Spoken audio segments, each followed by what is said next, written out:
Buenos días, buenas tardes, buenas noches, ¿cómo están? Sean todos bienvenidos y bienvenidas a esta clase. Es una clase número 6. Entramos en la filosofía moderna, estuvimos hablando de Heidegger en la clase anterior, de su pensamiento, de sus métodos, pero hoy vamos a hablar de algunos filósofos. Hoy nos toca hablar de 3 de ellos, porque en realidad son 7 los filósofos de quienes les quiero hablar un poco.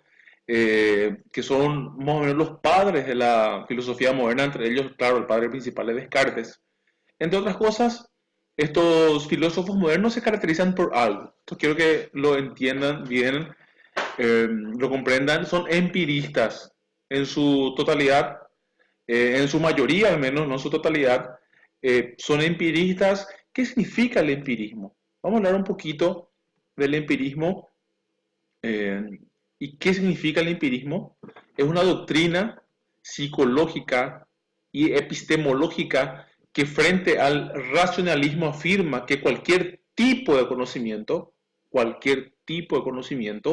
procede únicamente de la experiencia, o sea, no hay otro método de conocimiento.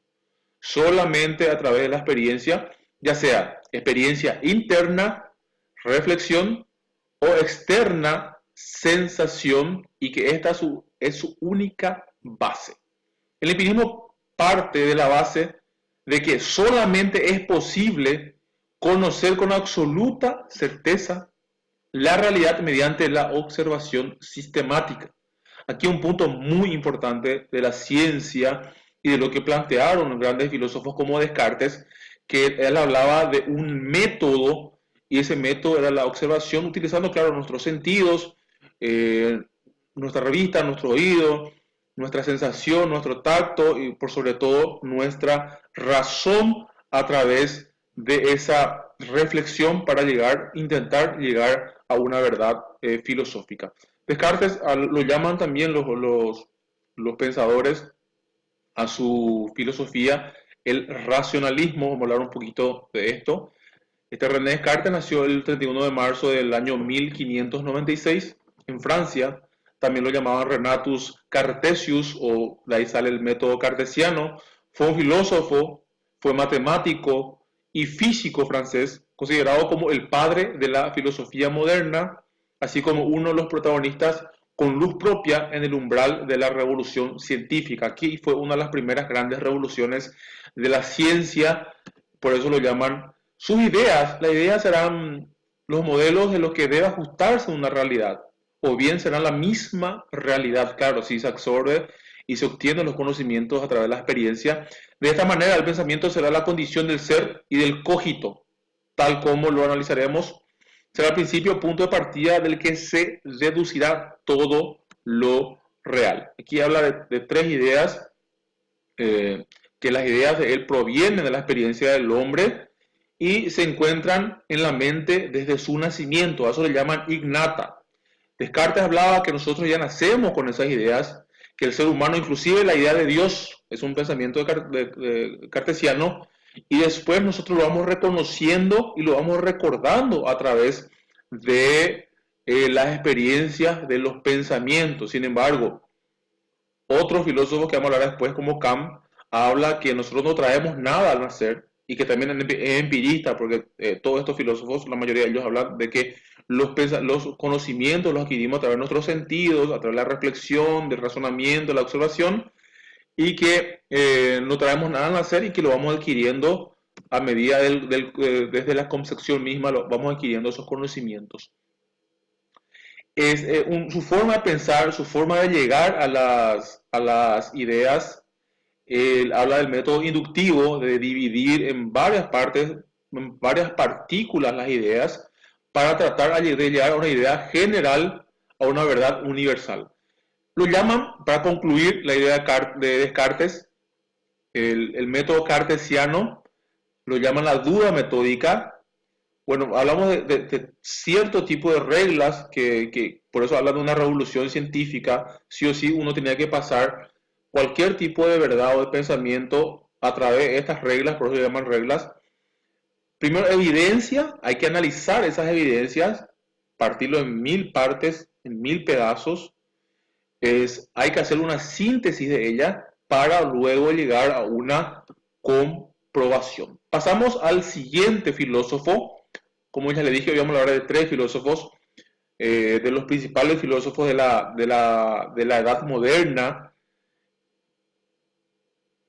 Para luego la clase que viene, la clase número 7, vamos a hablar de los cuatro últimos. Vamos a un pequeño resumen, va a ser un poco largo. John Locke, que también es empirista, nació en Brighton el 29 de agosto de 1632 y fallece el 28 de octubre de 1704.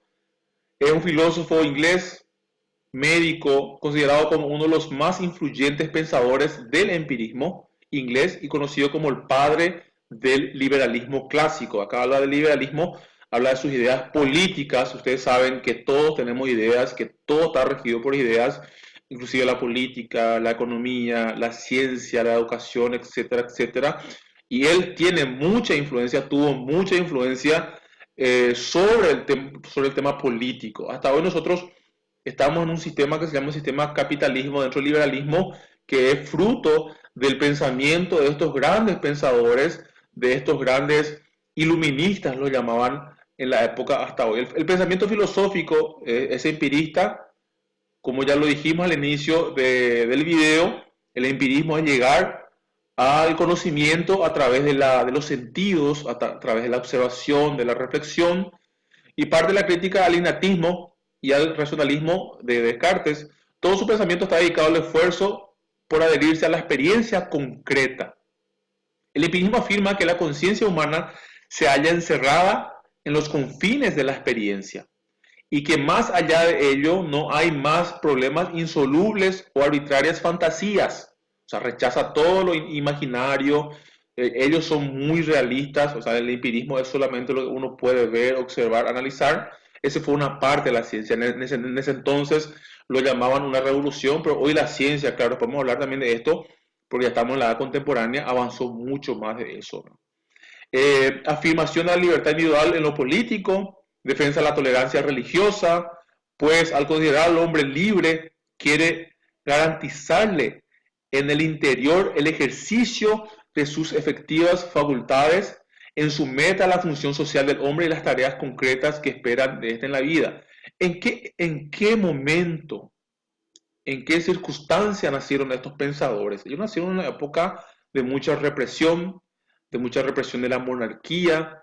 Entonces ellos planteaban nuevas ideas, ellos criticaban que el hombre no era realmente libre, criticaban que no había una libertad de pensamiento ideológico, de pensamiento político, de pensamiento religioso, porque ustedes saben que en la época de estos ilustrados, de estos iluminados, el rey era el elegido por Dios y que lo que el rey decía era la única verdad, etcétera, etcétera. Entonces ellos salieron con estas ideas revolucionarias para entonces que fueron muy importantes y que son muy importantes hoy para la vida civil, para las libertades individuales del hombre. Ningún conocimiento humano para Luke puede ir más allá de su experiencia, o sea, solamente lo que uno puede ver, sentir, ¿verdad? Analizar, existe para ellos, ¿verdad? Entonces ellos hablaban de eso, que todo lo que llega a través de la experiencia, los sentidos, son las cosas que realmente existen, lo que pueden ser analizables, etcétera, etcétera. Eso fue para entonces una idea revolucionaria. Ahora vamos con Thomas Hobbes, la naturaleza humana. Él fue también un filósofo empirista, pero muy polémico, a diferencia de su antecesor. Él sí creía que el hombre necesitaba de una especie de monarquía, de una especie de imposición, porque hay una frase de Hobbes muy conocida que dice que el hombre es lobo del hombre, que según él, el hombre estaba dirigido, era tipo un esclavo de su naturaleza, y que en la naturaleza del hombre era ser malo. Entonces sí o sí el hombre necesita alguno o algún gobierno que le imponga ciertas reglas. Entonces eso fue una de las partes más polémicas de este filósofo que nace el 5 de abril. En ciertos textos antiguos, Thomas Hobbes of Malmesbury, un filósofo inglés considerado como uno de los fundadores de la filosofía política moderna, Es recordado por su obra sobre la filosofía política, aunque también contribuyó en una amplia gama de campos, incluyendo la historia, la geometría, teología, ética, filosofía en general y las ciencias políticas. Se mantenía una postura neutra entre ambos bandos, ya que si bien afirmaba que la soberanía está en el rey, y él seguía afirmando eso, seguía defendiendo la monarquía, su poder no provenía de Dios. Esa es la diferencia con las monarquías antiguas que decían que los reyes eran elegidos directamente por Dios. Esta fue su crítica a él, pero él sí seguía creyendo en la monarquía y que el hombre necesitaba de un monarca, necesitaba de un rey por su propia naturaleza. Bueno, Thomas Hobbes, la filosofía del Estado, teórico de política y conocimiento, fundamenta la doctrina del contrato social, partidario de la laicización del poder político, o sea, separar la religión, la iglesia del poder político, así también como los otros liberales, como Locke y los otros iluministas. La antropología pesimista, el homo homini lupus, el hombre lobo del hombre, necesidad del Estado, en su obra maestra, en su gran obra, que era Leviatán, donde explica él sus fundamentos filosóficos y políticos por qué el hombre necesita de un Estado. A diferencia de la corriente, por ejemplo, anarquista, que el anarquismo dice que el hombre no necesita de nadie, que no necesita de un Estado, que el hombre puede valerse de por sí mismo, que el hombre puede desarrollarse sin ningún gobierno. Es una idea anarquista y estos son las ideas de los liberales. Este es su libro, su obra maestra, habla de un monstruo marino mítico que aparece en la Biblia con un poder descomunal. Hobbes titula así su obra más famosa como la metáfora del Estado moderno que debe ser fuerte para someter a los ciudadanos a una autoridad absoluta, gracias a un contrato social. O sea, nosotros conscientemente los hombres, porque sabemos que nuestra naturaleza es, entre comillas, mala, sí o sí debemos aceptar y someternos a un rey, a una autoridad absoluta, para que ella pueda controlarnos y pueda controlar nuestros designios. El Estado es autoritario para evitar la guerra de todos contra todos, porque según él esta es nuestra naturaleza.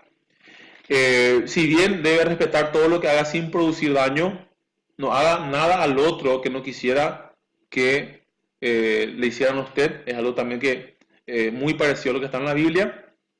En esta obra Hobbes se afirma como fundador del liberalismo político. Bueno, este fue un resumen muy rápido de estos tres filósofos. Estamos entrando ya en la edad moderna. Estos son uno de los padres, los fundadores también de la filosofía, la ciencia, de la psicología. Entonces, por eso es muy importante hablar de ellos. La clase que viene vamos a seguir hablando de los cuatro que faltan. Vamos a hacer también un pequeño resumen porque el tiempo como nos alcanza, el tiempo es corto y tampoco mi idea es aburrirles. Bueno, para concluir, bueno, vuelvo a pedir lo que he pedido la clase pasada, hacer un resumen de esto. Voy a alzar también un material y quiero que lleven solamente en cuenta esos dos. Este video y también el material que voy a subir. ¿Cuál es la idea de esto? Ver la capacidad de ustedes, yo sé que tienen una capacidad de hacer un resumen, una síntesis, claro, llevando en cuenta, llevando en consideración los criterios institucionales que también van a estar ahí debajo. ¿Sí? Quiero que hagan algo en sus propias palabras. Claro, pueden agarrar las ideas que ustedes entienden o ven. Claro, pueden leer otros materiales si los quieren hacer, pero fundamentalmente quiero que usen estos materiales que yo voy subiendo para hacer su conclusión. Entonces, muchísimas gracias por la atención. Vamos a estar viéndonos en el video siguiente. Allá vamos a empezar a hablar de los otros cuatro filósofos de esta etapa y luego vamos a ir concluyendo la clase 8 con los filósofos contemporáneos, o filósofos de la sospecha.